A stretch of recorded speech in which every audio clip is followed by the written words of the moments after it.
Os seres humanos têm medos. Alguns medos vão sendo adquiridos à medida em que somos traumatizados com as armadilhas da vida. Mas talvez o maior medo seja o medo do imprevisto, o medo de algo que não controlamos, o medo do futuro.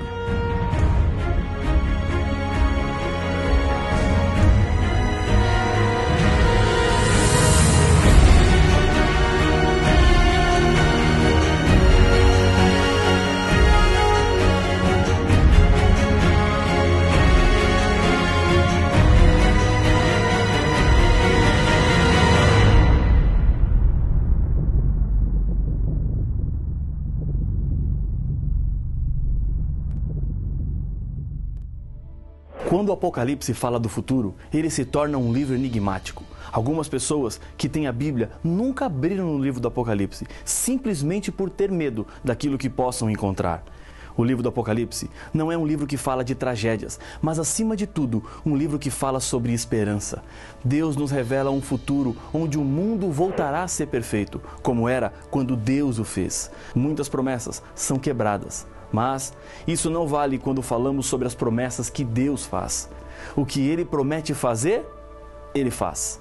Deus não volta atrás das suas palavras e por isso cada promessa que Deus faz, na verdade, é uma certeza.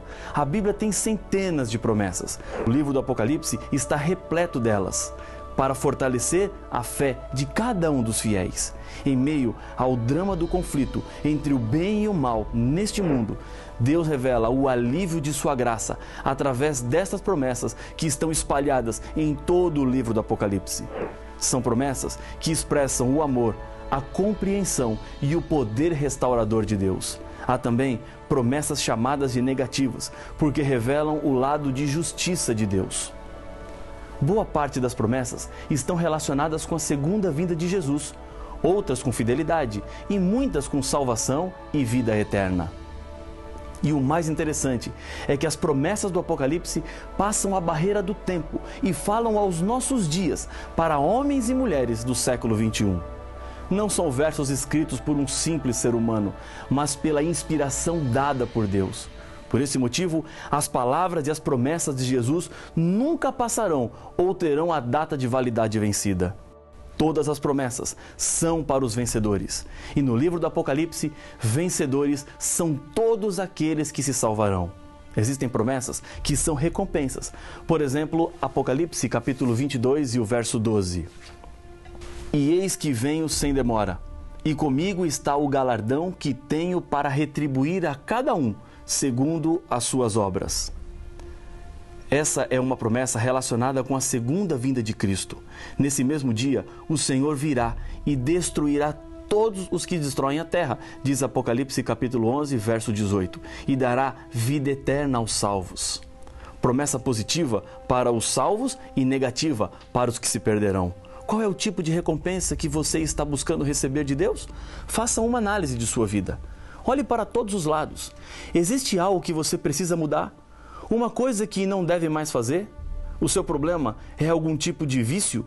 Você tem feito escolhas perigosas que têm colocado o seu casamento e a sua família em perigo? Lembre-se que hoje é o momento em que Deus quer entrar em sua vida. Esse estudo chegou até as suas mãos porque Deus quer falar contigo. Ele está chamando a sua atenção para aquilo que está escrito na Bíblia. Deus quer te levar para uma terra perfeita e te dar uma vida perfeita. Nesse lugar, diz a Bíblia: quem tem ouvidos, ouça o que o Espírito diz às igrejas. Ao vencedor, dar-lhe-ei que se alimente da árvore da vida, que se encontra no paraíso de Deus. Apocalipse capítulo 2 e o verso 7. A árvore da vida é mencionada 6 vezes em toda a Bíblia. 3 vezes no primeiro livro da Bíblia, Gênesis, e 3 vezes no último livro da Bíblia, Apocalipse. Para que o homem não vivesse eternamente como pecador, após o primeiro pecado, Deus não permitiu que o homem comesse mais desta árvore, retirando-a da terra. Você já imaginou a maldição que seria sermos eternamente pecadores? Isso quer dizer que seríamos eternamente cegos, paralíticos, mudos, doentes. Com o envelhecimento do corpo, sem descanso, seríamos eternamente infelizes. Sofrer as dores terríveis de um câncer e não poder curar-se e nem morrer? Ficar eternamente prostrado em uma cama, sem forças para levantar-se, sem possibilidade de acabar com esse sofrimento? A criança de um lar pobre não quer passar fome e miséria eterna. Satanás queria tudo isso e muito mais. Deus não. Mas de acordo com a promessa bíblica, com o ser humano restaurado, transformado por Jesus, é prometido aos vencedores, ou seja, todos os salvos, que eles poderão comer da árvore da vida. Apesar de Deus ser perfeito e não gostar do pecado, Ele mostra sua compreensão e ternura para com os seres humanos pecadores e fracos. Deus sabe das nossas limitações por causa das sequelas que o mal deixou em nós. No momento em que João começa a ter as visões do livro do Apocalipse, ele mesmo conta: quando o vi, caí a seus pés como morto. Porém, ele pôs sobre mim a mão direita, dizendo: não temas, eu sou o primeiro e o último. Apocalipse capítulo 1 e o verso 17. No capítulo 2, verso 24, falando à igreja de Tiatira, outra prova da compreensão de Deus. Digo, todavia, a vós outros, os demais de Tiatira, a tantos quantos não têm essa doutrina e que não conheceram, como eles dizem, as coisas profundas de Satanás, outra carga não jogarei sobre vós. E em Apocalipse capítulo 3, verso 10, porque guardaste a palavra da minha perseverança, também eu te guardarei da hora da provação, que há de vir sobre o mundo inteiro, para experimentar os que habitam sobre a terra. Vivemos em uma época cheia de temores e provas. Viver não é fácil. Cada dia temos uma nova luta. Tudo isso faz com que as promessas do Apocalipse se tornem cada vez mais atuais e poderosas. A Bíblia nos adverte quanto à influência e à atuação de Satanás em nossa vida, o comparando a um leão. Em 1 Pedro, capítulo 5, versos 8 e 9, encontramos que: sede sóbrios e vigilantes. O diabo, vosso adversário, anda em derredor, como o leão que ruge, procurando alguém para devorar.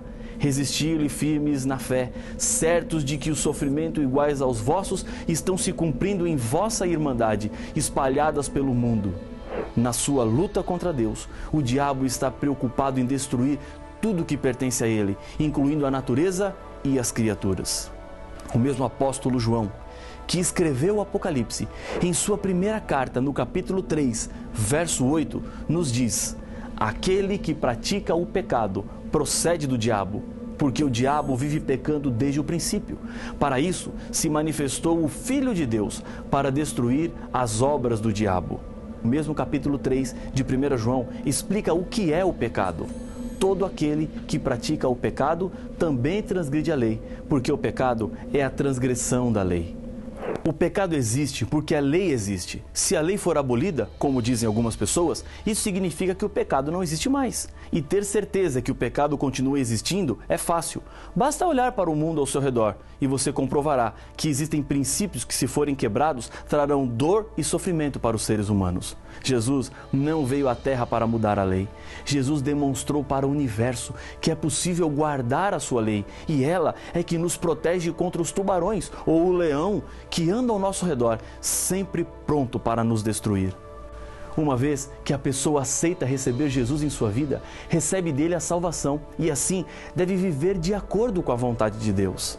Essa característica fica clara quando o Apocalipse declara que o povo de Deus na terra tem duas características. Acompanhe a leitura de Apocalipse capítulo 12 e o verso 17.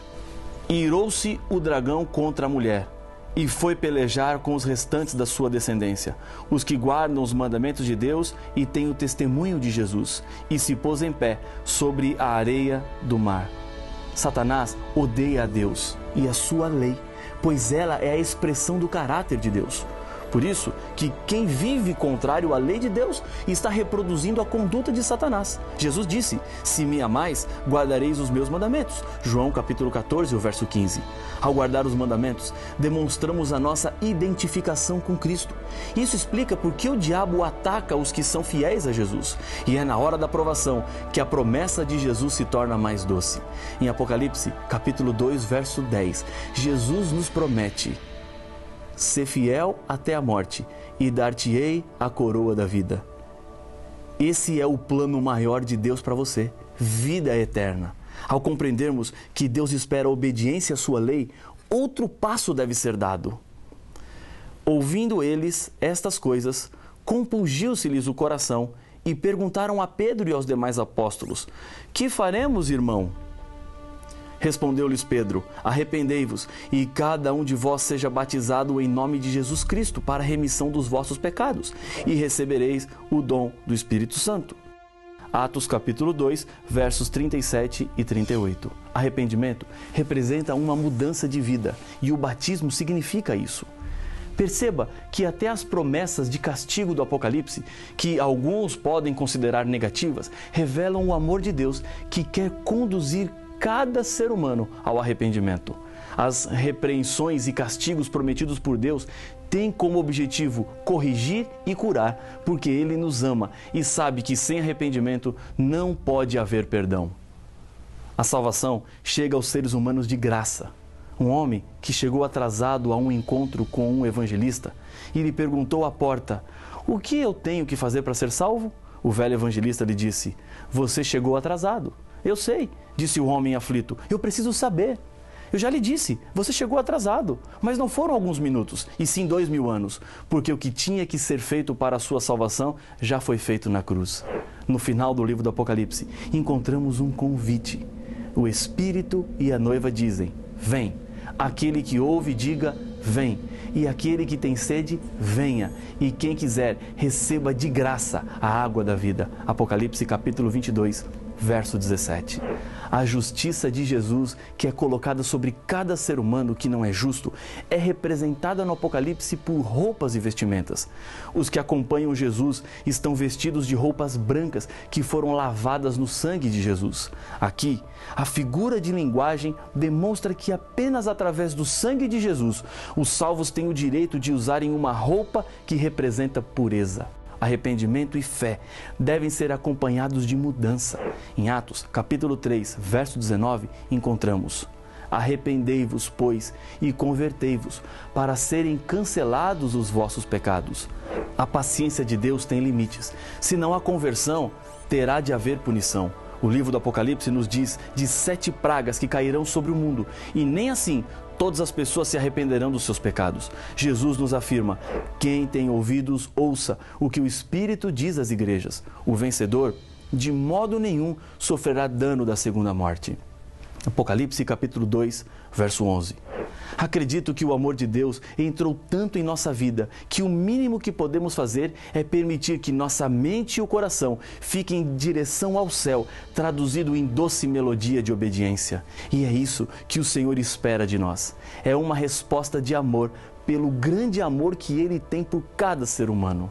Um dia, Jesus se encontrou com um jovem cheio de riquezas.